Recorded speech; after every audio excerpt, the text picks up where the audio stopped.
जय श्री राम। जय श्रीमन नारायण। लक्ष्मीनाथ समारंभां नाथयामो न मध्यमाम् अस्मदाचार्यपर्यन्तां वन्दे गुरु परम्पराम्। श्रीमत्कश्यप गोत्रलब्धजनुषं विद्याविभूषोन्नतं सच्छास्त्रार्णपारगामि विदुषां मान्यं मनोज्ञ श्रियम् स्वाचार्ये च जगद्गुरौ उद्धवरे श्रीवासुदेवे रतं वन्दे वन्दे जगद्गुरुं मुनिवरं श्रीराघवार्यं गुरुम्। अस्मत्श्रीगुरुचरणकमलेभ्यो नमः। अस्मत्परम गुरुभ्यो नमः। अस्मत्सर्वगुरुभ्यो नमो नमः। भारतवर्ष के सभी श्रद्धालु और भक्तगणों के लिए जीवित पुत्रिका के व्रत में बहुत ज़्यादा कन्फ्यूजन हो गया है और बहुत ज़्यादा भ्रामक स्थिति पैदा हो गई है। तो आज मैं उनके विषय में क्लियर कर देना चाहता हूँ कि हम सब सनातन धर्म का अभी जो मूलभूत आधार है वो है पंचांग, जिसमें तिथि, वार, नक्षत्र, योग और करण का विशेष विचार करके सभी व्रतों और त्योहारों का निर्णय लिया जाता है। और यह जब पंचांग छपता है तो भारतवर्ष के विशिष्ट विद्वत गणों की सभा होती है और उन सबके सहसम्मति से राष्ट्रपति के सिग्नेचर के द्वारा यह पंचांग पारित होता है। तब पूरे देश में इसकी प्रतियां छपती है और पूरे देश में यह सभी लोग इसका अनुकरण करते हैं। देश के सभी विद्वान ब्राह्मण या कम जानकार वाले भी ब्राह्मण सब लोग इसी पंचांग को आधार मानकर सभी व्रत त्यौहार का निर्णय देते हैं पूरे भारतवर्ष के सभी भक्तगणों को। इसलिए हमारा मूलभूत जो आधार है वो है पंचांग, जिसमें बनारस से छपा हुआ पंचांग को हम लोग फॉलो करते हैं। वहाँ से महावीर पंचांग, ऋषिकेश पंचांग, शिवमूर्ति जी उपाध्याय का पंचांग, ये बहुत सारे पंचांग वहाँ से जो छपते हैं, उन सभी पंचांगों में 6 तारीख को जीवित पुत्रिका व्रत का निर्णय दिया गया है। और आज तक जिस तरह से अभी वर्तमान समय में जीवित पुत्रिका व्रत आ गया है, तब बहुत सारे लोग अपने आप को विद्वान साबित करने के लिए भ्रामक स्थिति उत्पन्न कर दिए हैं। आजकल सबसे बड़ी बात तो ये है कि हिंदू धर्म में ऐसे भी लोग बहुत सारे पंथ निर्माण हो जाने के कारण अपना अपना पंथ बदल रहे हैं, धर्म परिवर्तन कर रहे हैं। ऐसी स्थिति में आज के वर्तमान परिस्थिति में भी विद्वत गुण मिल करके भ्रामक स्थिति पैदा कर देंगे तो लोगों का आस्था और विश्वास धीरे धीरे सनातन धर्म से उठ जाएगा। इसलिए वो सभी जो बरसात के मेढक की तरह जो टर टर करते हैं और उसके बाद पता नहीं साल भर कहाँ छुप जाते हैं, उसी प्रकार से जो अपने आप को विद्वत गण दर्शाने के लिए और अपनी स्थिति प्रमुख भूमिका निभाने के लिए या फिर अपने दबदबा बनाने के लिए जो आज वर्तमान समय में जीवित पुत्रिका का व्रत आ गया है और उस समय में अपना अपना मत दे रहे हैं कि ज्योतिष से पंचांग है, पंचांग से ज्योतिष नहीं है। तो इस तरह की जो बातें हो रही है काशी विद्युत परिषद में या फिर कहीं कहीं मीटिंग हो रही है जहां पर सभी लोग उपस्थित होकर इस तरह की बातें कर रहे हैं कि पंचांग ज्योतिष के बाद है और ज्योतिष पंचांग से पूर्व है, ज्योतिष के आधार पर पंचांग छपता है, न कि पंचांग के आधार पर ज्योतिष है। तो ऐसी भ्रामक स्थिति जो आज सभा बैठाकर उत्पन्न हो रही है, ये सभा तो पंचांग जिस दिन छपता है उसके पहले ही होनी चाहिए। ये जो पंचांग बनाने की बात आती है, जो पंचांग बनाते हैं वो ऑलरेडी बहुत बड़े विद्वान होते हैं और हम लोग उनके अनुकरणीय हैं, हम लोग उनके फॉलोअर्स हैं। हम वो जो पंचांग में छपता है उसी के आधार पर हम सभी भक्तगणों को, श्रद्धालु गणों को बताते हैं। और आज स्थिति ये उत्पन्न हो गई है कि जब जब अलग अलग व्रत आता है वहाँ भ्रामक स्थिति उत्पन्न हो जाती है।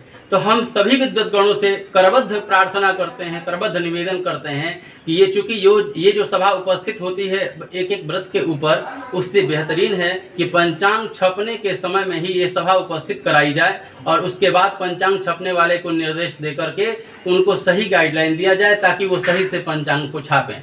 यदि पंचांग को ही हम गलत दर्शा देंगे तो आने वाले सभी व्रत त्यौहार को हम किस आधार पर बताएंगे।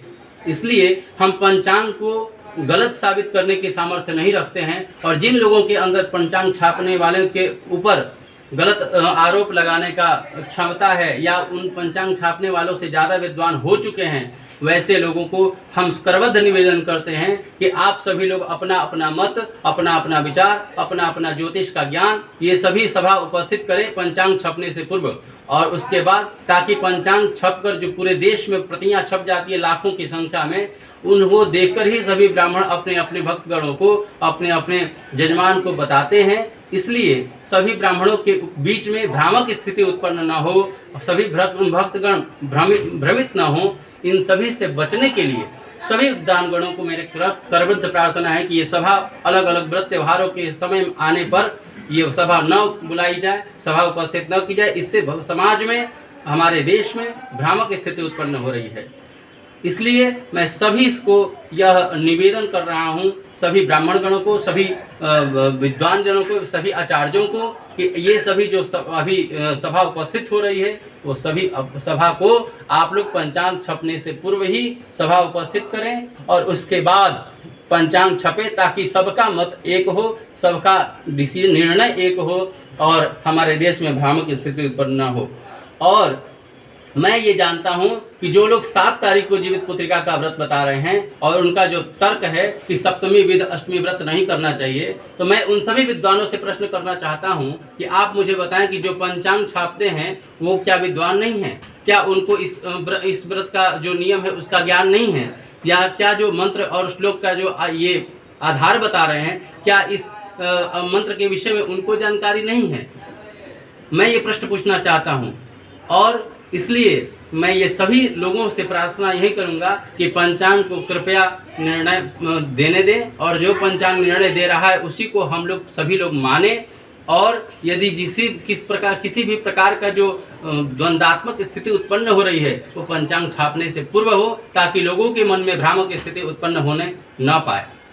अब मैं बताने जा रहा हूँ कि जो पंचांग में ऋषिकेश पंचांग हो, मिथिला पंचांग हो या महावीर पंचांग हो, ये सभी पंचांगों में जीवित पुत्रिका का व्रत का निर्णय दे दिया गया है कि 6 तारीख को ही जीवित पुत्रिका का व्रत है। इसका मुख्य कारण क्या है कि उन्होंने बताया है कि प्रदोष काल के समय में अष्टमी तिथि का व्याप्त होना आवश्यक है, ऐसा ही व्रत करना चाहिए जीवित पुत्रिका में। और प्रदोष काल क्या होता है?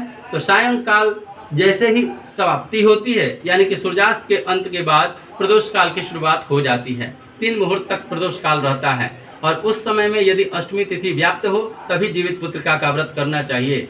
अतः मैं पंचांग को साक्ष्य मानते हुए ये कहना चाहता हूँ कि हमारे देश के सभी भक्तगणों के लिए कि सभी लोग 6 तारीख को ही जीवित पुत्रिका का व्रत मनाएं।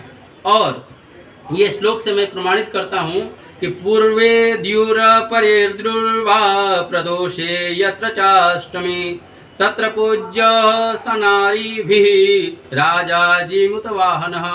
इस जीवित पुत्रिका व्रत में जीमूत वाहन का पूजन होता है। राजा जीमूत वाहन का पूजन सायंकाल में होता है, इसीलिए उस समय अष्टमी तिथि का व्याप्त होना आवश्यक है।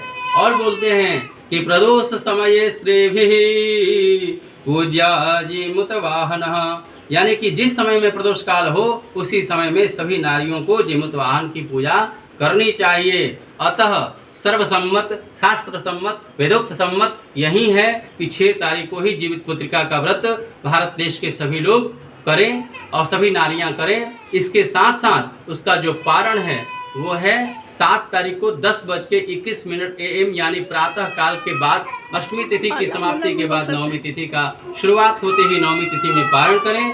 6 तारीख को जीवित पुत्रिका का व्रत 9:25 के बाद से ही अष्टमी तिथि की शुरुआत हो जाती है सवेरे, इसीलिए दिन भर और रात भर अष्टमी तिथि की व्याप्ति के कारण 6 तारीख को ही जीवित पुत्रिका का व्रत होगा।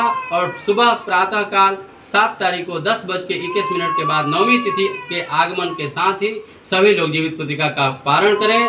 इसलिए भारत देश के सभी भक्तगणों को, सभी श्रद्धालुगणों को, सभी नारियों को हमारे इस जीवित पुत्रिका व्रत का बहुत बहुत साधुवाद, बहुत बहुत धन्यवाद, बहुत बहुत शुभकामनाएं।